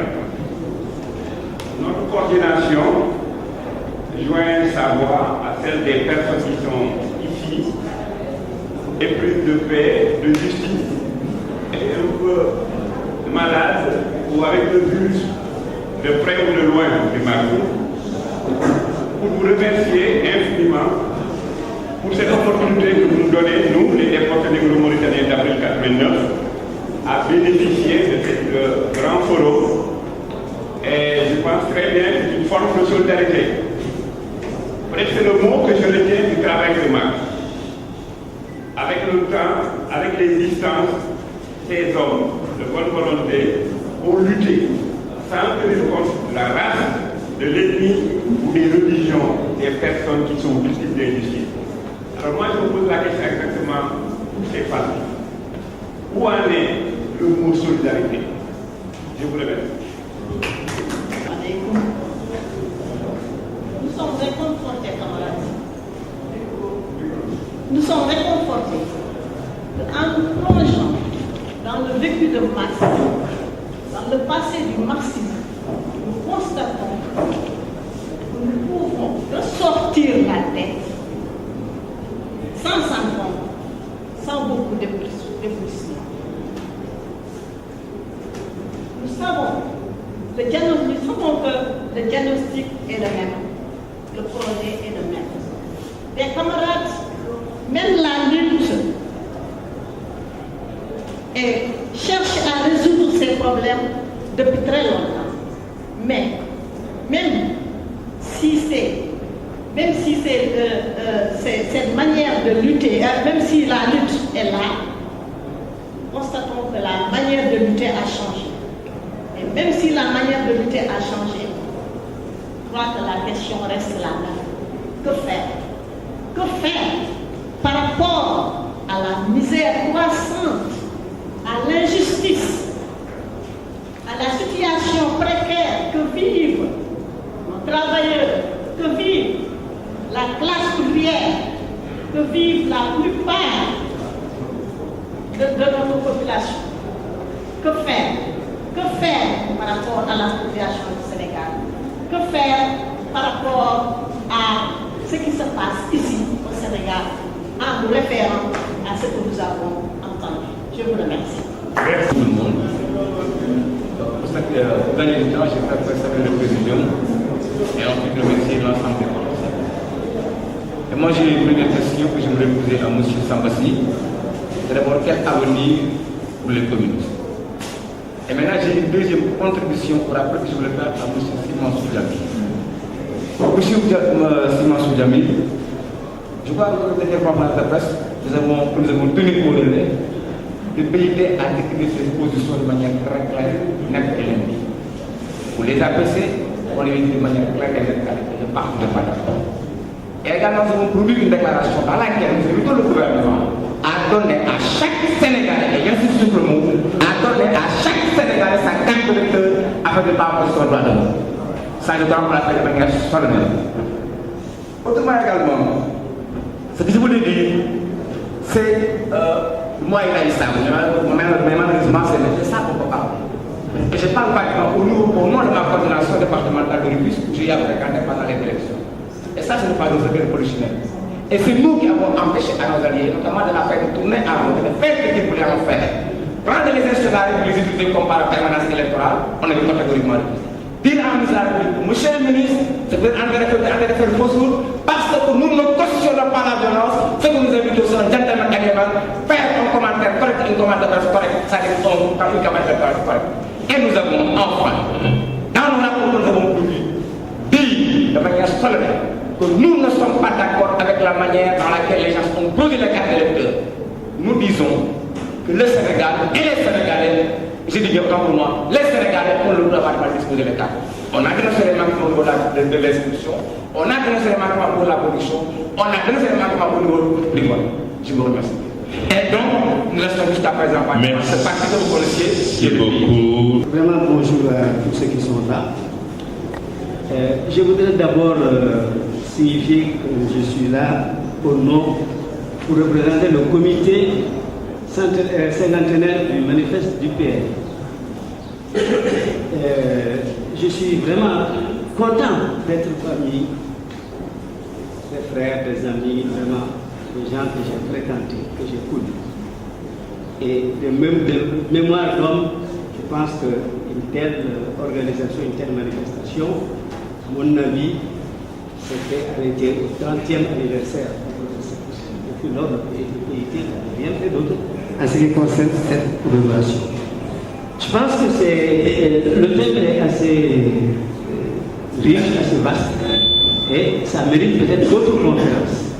Et j'aurais souhaité que le parti, en tant qu'organisation, justement, qui se dit être aujourd'hui le seul parti marxiste-léniniste au Sénégal, en pensant à quelqu'un là, moi je pense qu'il y a la nécessité, à mon avis, d'aller beaucoup plus vers les masses pour justement diffuser, comme ce fut le cas par le PAI originel. Et c'est aussi l'occasion pour moi vraiment de remercier les intellectuels qui nous ont, disons, simplement amené le marxisme ici en Afrique pour qu'on s'en serve pour la lutte de l'indépendance comme moyen de développement. Je pense que le deuxième thème nous amènera justement aux questions concrètes de l'évolution du parti, des luttes au Sénégal. Et je me réserve pour cette deuxième séquence. Je vous remercie. L'importance du Sénégal, c'est que à présent, mais je ne pouvais pas manquer d'être là à cause de la contribution de Mars dans la marche du mouvement. Je suis au profit du mouvement. N'oubliez pas de la mise. Il m'éloigne du mouvement. Je voudrais exprimer également une inquiétude. J'ai mis genèse du marxisme rencontre entre un homme de génie et une époque tourmentée. La mondialisation, le troisième millénaire, est une époque aussi tourmentée. Quand on revisite l'histoire, on se rend compte, en tout cas, le mouvement ouvrier, de l'accompagnement des livres intellectuels au côté du mouvement ouvrier. Karl Marx a écrit de sa main le manifeste de la première internationale ouvrière. La deuxième internationale ouvrière a été accompagnée par Engels et Jean Jaurès en France. Et là, c'était à Londres. La troisième internationale ouvrière a été accompagnée et mise en place par Lénine.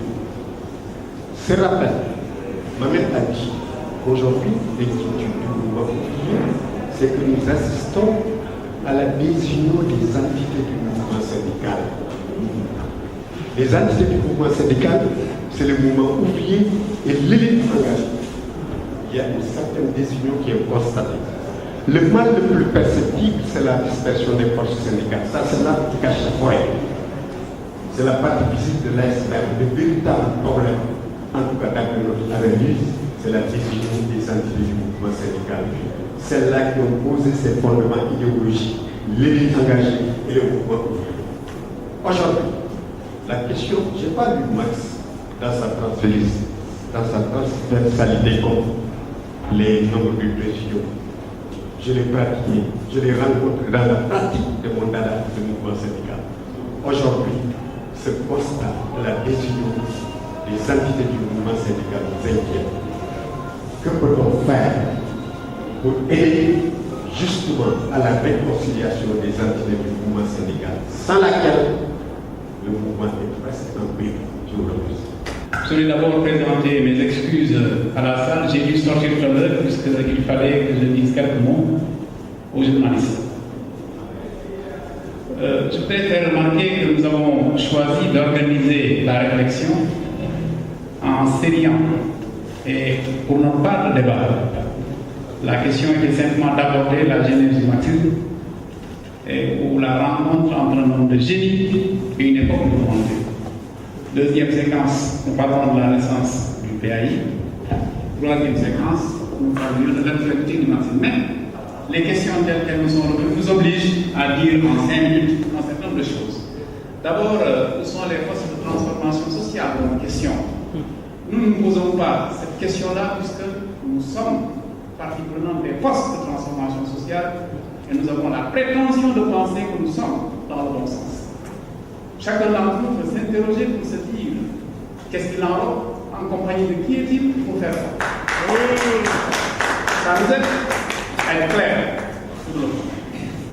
Qui d'entre nous, faisant les profondeurs de ce pays, n'a pas souffert que dans ces contrées les plus reculées, il n'y ait pas de 40 ans, 50 ans la moindre pauvreté? Qui parmi nous n'a pas vécu ce que nos populations souffrent en matière de dénuement? Qui parmi nous ne s'est pas entendu dire comme moi, qui ne suis pourtant pas de culture, que ça y est Sénégal, ça le nom Sénégal? Justement parce que quand on était dans un certain coin de notre pays, on avait le sentiment de le pays sénégalais tellement qu'on était obligé de vivre ensemble Mauritaniens, ensemble Guinéens. Que sommes-nous en train de faire? Nous sommes en train d'essayer de mettre de l'eau potable un peu partout dans ce pays. Que sommes-nous en train de faire? Nous sommes en train de mettre des routes carrossables, pas seulement à Dakar, mais partout dans le territoire national. Que sommes-nous en train de faire? Nous sommes en train de lutter contre la mort en mettant de mieux prise en charge sanitaire. On ne peut pas. Que sommes-nous en train de faire? Nous sommes en train de prendre les ressources modiques de notre pays et d'essayer de les redistribuer afin que celui-là, qui est dans le monument le plus tragique, puisse avoir le minimum pour exister. Ce sont ces choses que nous sommes en train de faire et ça s'appelle justice sociale. Nous ne sommes pas dans le monde de l'incantation, nous sommes dans le monde de l'action. La justice, parlons-en. Il faudrait que nous soyons très attentifs au jugement communautaire que nous faisons sur la justice. C'est une question de sécurité nationale. Est-ce que la justice doit s'entendre au sens où quand elle fait ce que je veux, elle est juste? Quand elle est non, elle n'est pas juste. Sur les élections et les dysfonctionnements, on en a parlé. Il y en a eu, oui. Mais je voudrais souligner que le lendemain du vote, qui parle des élections législatives, nous sommes allés au travail, tous, de manière apaisée. Nous sommes des acteurs anciens de ce pays. Et nous savons bien que les Sénégalais sont ce qu'ils sont et qu'ils n'ont pas renoncé, et qu'un tripatouillage, qu'un vol, que des élections confisquées auraient abouti à un soulèvement populaire. Il n'en a rien. Je répète, je ne dis pas qu'il n'y a pas de dysfonctionnement dans ma propre famille. Les gens ont souffert de n'avoir pas pu récupérer le carte. Des palliatifs ont été donnés pourtant pour que celui-là qui était sur les listes électorales, n'ayant pas sa carte, puisse néanmoins voter, mais nous avons cette arme pareille. Ça veut dire qu'il faut que nous discutions de manière apaisée. Tout ne va pas dans le meilleur des mondes, mais nous sommes, en tout cas nous, du pays, là où nous croyons que nous devons être, et nous savons, nous sommes en train de faire de sorte que le Sénégal marche, nous pas. Nous comprenons maintenant. On ne partage pas cette conviction-là, et qu'en réalité, le débat puisse s'imposer. Voilà ce que je voulais dire très rapidement, M. le Président, je vous remercie. Là, je n'ai pas que ça. Il a une cérémonie familiale importante. Il a donné pourtant à être. Ça a un sens aussi pour vous. Merci beaucoup, Président. Merci, camarade secrétaire général. Je crois que notre débat, le panel a empiété sur le panel. Et malheureusement, voilà, ça nous amène à devoir, parce que nous sommes interpellés, nous prononcer sur telle ou telle question. Moi, j'ai fait l'effort d'essayer de rester un peu, de poser les axes pour que le second panel, ou le panel en tout cas que va présider Ibrahima Seck, puisse revenir sur des questions de lutte nationale ou nationale. Mais tant qu'à faire sur la question posée, il interpelle au moins sur une question qu'on avait identifiée tout à l'heure. Le marxisme n'est pas son dogme. C'est un guide pour l'action. J'ai souligné tout à l'heure que nous devons, nous, marxistes, faire l'effort de nous interroger sur ce qu'est notre pays, ce qu'est notre sous-région, ce qu'est notre monde aujourd'hui. Souvent, je dis à mes camarades, mais dans quelle situation est le Sénégal? Qu'est-ce qui fait que le Sénégal soit une sorte d'îlot de stabilité institutionnelle, de paix sociale qui permet de construire le minimum économique et social? Pendant qu'autour de nous, il y a le feu partout, l'instabilité, comme on dit, une permanente d'où l'on ne voit pas le jour. Il faut s'interroger sur cette question. S'interroger sur le fait d'où venons-nous. Nous avons été, nous, forces de gauche, les constructeurs de toute l'alternance qui s'est réalisée dans le pays en 2012. Même la paix est venue après coup en 2009 pour rejoindre dans ce train qui était en marche, dont les wagons et la locomotive ont été construits par les forces de gauche et dont le contenu même programmatique était construit par les forces de gauche. Que disions-nous? Je rappelle aux camarades que nous avions un programme ficelé de redressement national. Est-ce que ceux qui parlent aujourd'hui ont fait l'effort d'analyser de manière exhaustive? Parce que nous prétendons scientifiquement. Qu'est-ce qui a été fait? D'où venons-nous? Qu'est-ce qui a été fait durant ces 5 ans? Où en sommes-nous? Quelles sont aujourd'hui au plan national les forces politiques? Et quels sont les enjeux? Et donc, quelle tactique? Je voudrais rappeler tout à l'heure, c'était pour amener la réflexion, sans débattre sur le national. Qu'est-ce qui se passe en Afrique du Sud? Quand l'appareil répressif tue des centaines, des dizaines de travailleurs. Allez, qu'est-ce qui se passe quand l'ANC lui-même perd des vies? Qu'est-ce qui se passe quand le Parti communiste est au pouvoir en Afrique du Sud? Ils partagent le pouvoir en Afrique du Sud, les communistes. Qu'est-ce qu'ils ont fait par rapport aux jeunes Moulema? Qu'est-ce que Moulema est en train de construire sous le label justement du gauchisme et du dogmatisme? L'aventurisme. Je commence ça pour ne pas résoudre la question, pour qu'on les pose en termes de réflexion et de débat. Parce qu'il y a ça, des réflexions sur qui dépassent des 5 minutes. Il y a une construction. Moi, j'ai assisté au moins à une instance au niveau de l'Afrique du Sud, heureusement.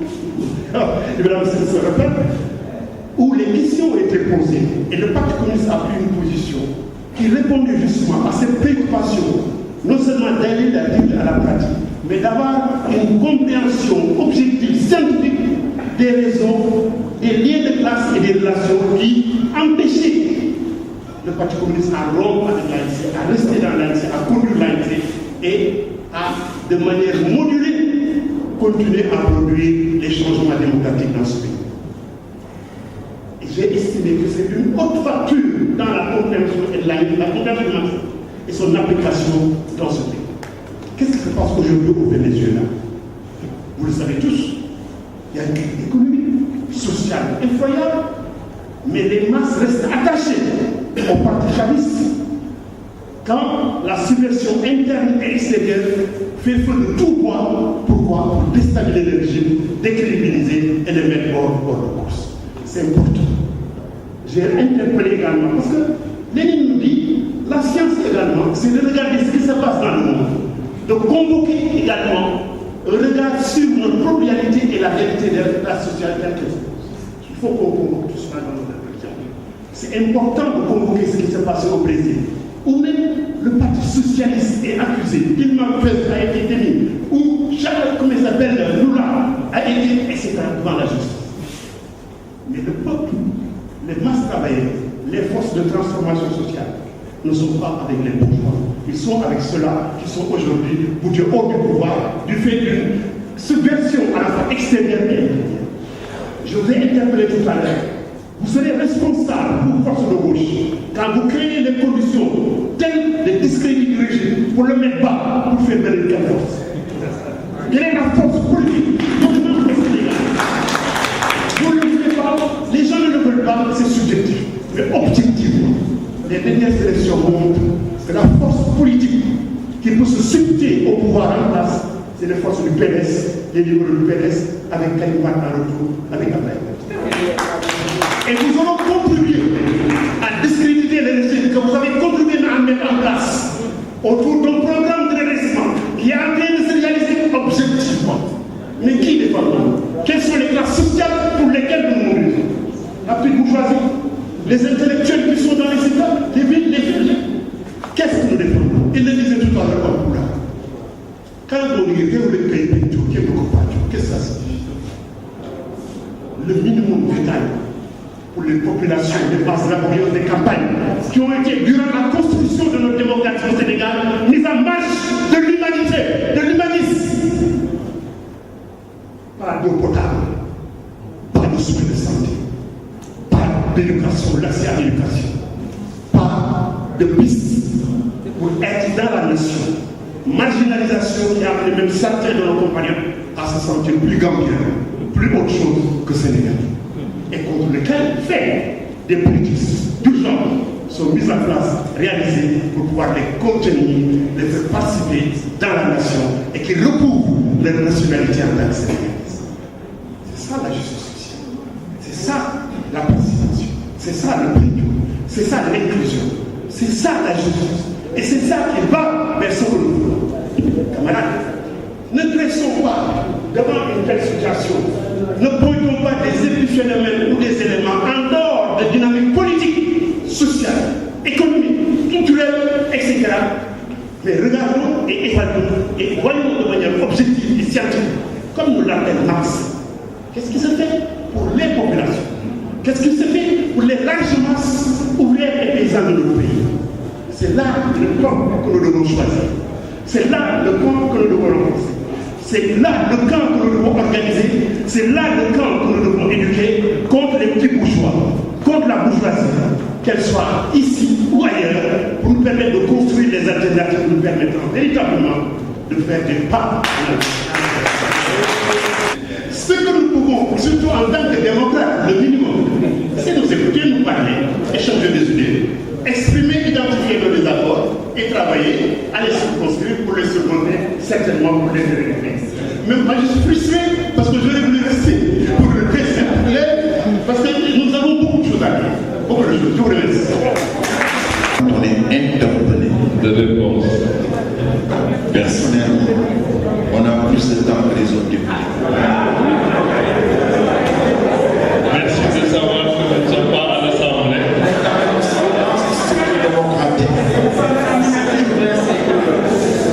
En faisant l'intervention que j'ai faite, je savais que ça allait susciter quelques réactions, mais moi, ce que je cherchais, c'est parvenir au terme de notre rencontre d'aujourd'hui. Espérer libérer la pensée de Marx de l'embaumement dont elle a été l'objet et rendre à ces idées leur percutante modernité. Et le danger par rapport à ça, c'est quoi? C'est le déni. Je dois faire comprendre quand Sambassi dit nous avons fait que, moi je fais partie de ce nous-là. Parce que je suis membre fondateur de Benno Montréal. On était 19 lorsqu'on a créé. Pendant 5 ans, j'ai voté toutes les lois. Toutes les lois de finances. Pour donner les moyens, vous pouvez le dire à quelqu'un d'autre, mais pas à moi. Pour donner les moyens à l'État de mettre en pratique le programme. Ce programme, il y a pour moi, c'est les assises nationales. Pour lui donner les moyens de faire ses idées. Et quand je parle de l'eau, etc., je n'attaque jamais les ministres. Parce qu'à chaque fois que je vois Eva Korsek, je vois Singmei Chan, je vois Manito Nyan faire des propositions pour avoir beaucoup d'argent, je les attaque pas parce que moi je suis un agent de développement. Je me dis, la question que je me pose, est-ce que si j'étais à la place d'Eva Korsek, je ferais mieux qu'elle? Parce qu'elle veut 2000 sages-femmes et je ne peux pas lui donner en tant que député que 500 sages-femmes d'ici 5 ans. Et en attendant, il y a la mortalité infantile, la mortalité maternelle. Donc en tant qu'agent de développement, c'est le rôle que j'ai joué. Créer les conditions pour que l'État ait les moyens qui lui permettent de faire sa politique. Mais j'ai le droit également. Quand je vois qu'il y a des choses qui ne vont pas, quand je me trouve dans une situation de violation de la Constitution, de la rupture d'égalité. La rupture d'égalité, c'est quoi? Lorsque Sambassi a le droit de voter et moi, je n'ai pas le droit de voter. C'est constitutionnel. Cette élection-là est illégale et illégitime parce qu'il y a une rupture d'égalité. Et ce sont ces questions-là que moi je pose. Et non pas pour interpeller le parti africain d'indépendance ou bien la RD, mais simplement que je les considère, il y a des gens qui les considèrent plus comme parmi les forces de transformation sociale, parce que lorsque vous avez pris une proposition durant les référendums, Pape Blondin a dit que est-ce qu'ils sont toujours marxistes, est-ce qu'ils sont toujours de gauche? Moi, je considère toujours de gauche. Mais en vous considérant toujours de gauche, je me méfie du déni. Et quand on parle de force de transformation sociale, Ibrahim Sen, vous avez toujours cette manière de donner des leçons aux gens, et en disant que vous n'avez rien compris parce qu'on dit, il ne comprend pas cette comme si tu avais le monopole de l'orthodoxie. L'engagement est sémantique et conceptuel. Je suis désolé. Parmi les forces de transformation sociale, il y a un accent de taille qui nous empêche d'aller plus loin. C'est les syndicats. Nous avons fait 2 alternances sans les syndicats. Ni en 2000 les syndicats n'étaient pas présents, ni en 2012 les syndicats n'étaient présents. Et tant que ces syndicats-là ne sont pas présents, nous ne pouvons pas, y compris descendre dans la rue. Au Kenya, lorsqu'il y a eu des élections et qu'il y avait des doutes sur les élections, les syndicats, dès le lendemain, ont demandé une grève générale. Ils ont créé des pressions.